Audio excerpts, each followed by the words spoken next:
Wouldn't it be better if you'd made this bit out of phosphor bronze? Crispin, no. You just worry about your hat.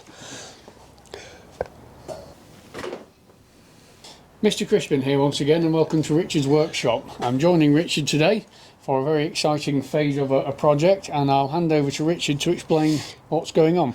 Well, it really is an exciting day because this boiler was built 46 years ago with the locomotive. By yourself? By me. And it's come to the end of its life. And so what exactly went wrong and what's been the repair?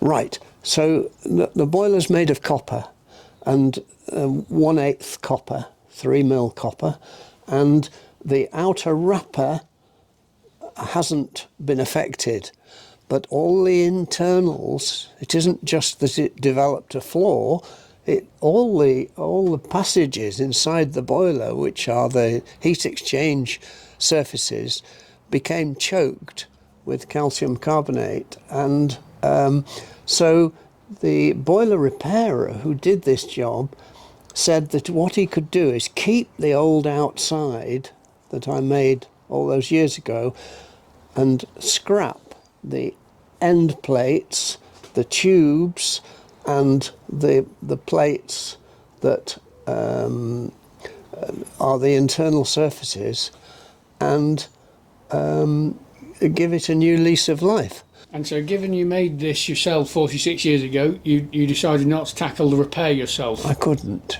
no, because I'm too old, and as you get to my age, although you can do little bits, something as big as this requires a lot of bottle and a lot of heat, and a lot of silver solder. That's the way it has to be tackled. So this is very exciting because we're putting it back together, and it's going to have a new lease of life. Okay. So what's going to happen in today's video is Rich is going to finish doing this lagging, and I will then dive into action and start helping with the remaining tasks on the boiler. We've got to get the grate in, sort the fusible plug out, etc. So we'll show all that, and then we're going to transplant the boiler back into the chassis that Richard's been doing some maintenance work on. You've put new tyres on it, you have repainted certain bits, yes, and you've got it all ready to go for another 46 years of running. So, but it's too heavy a lift for me. Now that the ash pan's on, this weighs too much for me to be able to lift, so I need your help to get it back into the engine. Good. Careful. Let me see what's going on. What do you think it needs? Does it need a piece out? If we rotate it to there, that's oh, it. Well done. Right, now that... I'll hold this in. Yes. And I think there are several of those, aren't there? Yeah, so that is definitely it. The surface here. So stand this on that flat surface there, and then we can get at this board here. Right, okay. So we're just got to be very careful because it'll try and fall over. Right, are you ready? Mm-hmm. It's free. Right, I've now got it. Let me get my arm. Okay, you want to take the block of wood away? Yes, I am. Okay. How can we tip? No, you've got your gloves on. That's it. Okay. Feels pretty stable. Let's get it over the middle. Yes. So down in the firebox we can see a fusible plug, and this is also where the grate's going to fit in, which I'll show shortly. The grate goes in there like that. Yeah. Ash pan over the top. Over the top. Okay. And then the grate drops like that to let the ash out. The fire out back. Okay, let's put it in the engine. Yes. We just want to remove any trip hazards. Yes. So I'm going to pick it up. I can get it through there. Well, we can do better than that. We can put that block of wood through the fire hole door. I think that's quite a good grip, like that. Is it? Yeah, I'd rather just get it like that. Okay. And then probably if I have it around here. Yes, but don't release try and do it. I think we can always nudge that back in if we have to, and then it's got to go in like this. afraid it has. So probably down and in. And this will tilt. All right. You can be in charge of that bit then. Because I'll have, let's just do a trial thing of me picking it up. Okay, yeah, let's go for it. Yeah.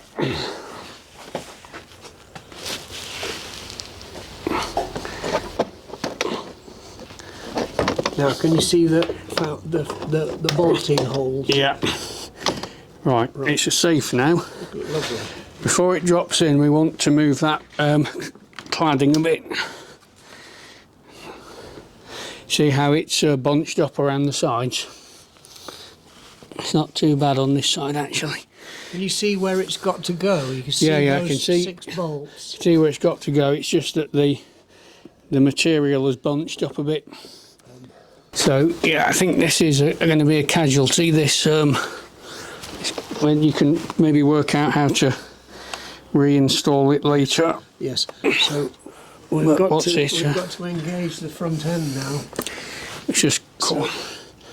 Hang on, we've still got this. That will drop down when it needs to. This will go down when it needs to. So all that needs to happen here is we need to engage that. Right. Has it gone? Unfortunately, we're hanging on these two now. These new additions. I don't think they were there before. They weren't. But okay. This filming will look as though it was an easy job. It wasn't. It was bloody horrible. Right. Okay. Dome back on. You can have the pleasure of doing that. I hereby declare this locomotive re-boilered. Here we go. Can you hold the back? And it should just sit on those.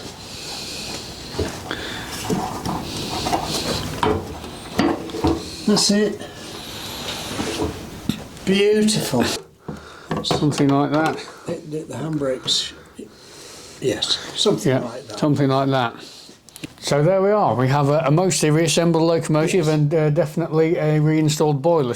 And with a future. With a future, and you've got quite a bit of plumbing to do. All the gauges, pipe work, safety valves. Yes, and then a hydraulic test with all the fittings on. It'll obviously pass that because it's passed. It just passed recently. Yes. Yeah. So as long as I didn't accidentally drill any holes in it, well. No, you didn't. So. Interestingly, we've learnt some lessons about sequence, because the sequence with which we stripped it is not the sequence we've used to put it back together, and it should have been. We should have stayed with the same sequence. I guess it was not long ago, neither of us could remember. But it's together and it's magnificent. And it's going to be all right. Yeah, well, I'm sure myself and the viewers would look forward to a running demonstration later in the year. You will have a running demonstration, I promise you that. Yeah, and you've mentioned a few times today about the process of working on this now versus when you built it. Well, 46 years makes a hell of a difference in the way that you can solve problems. I can see you with nuts and bolts managing to get it together where I can't do it, and the big difference is you're not as competent as you were when you were younger, and thank God I didn't try and make a new boiler myself. Yeah. It would have been I'm sure it would have been impossible, and definitely my conclusion from a personal point of view is that I thought as a model engineer I continued to improve up to 75. Yeah. And I think I started to go downhill then and lost the ability to find a way of making things happen. And thank goodness you came to help me. Well, if you find a solution for the post-75 bit, let me know. I'm not really interested. The Wren has been my passion, and It's always been my favourite. Yeah, and it's good to go again. So It is. Thank you. Yes, and thank you for hosting us. And as for everyone else, I hope you found that interesting. Thank you for watching, and see you on the next video. There we are. It's a nice ending. Good. Some people may, of course, be wondering how old you actually are. 83 at the next birthday. Right. Yeah. Well, still going.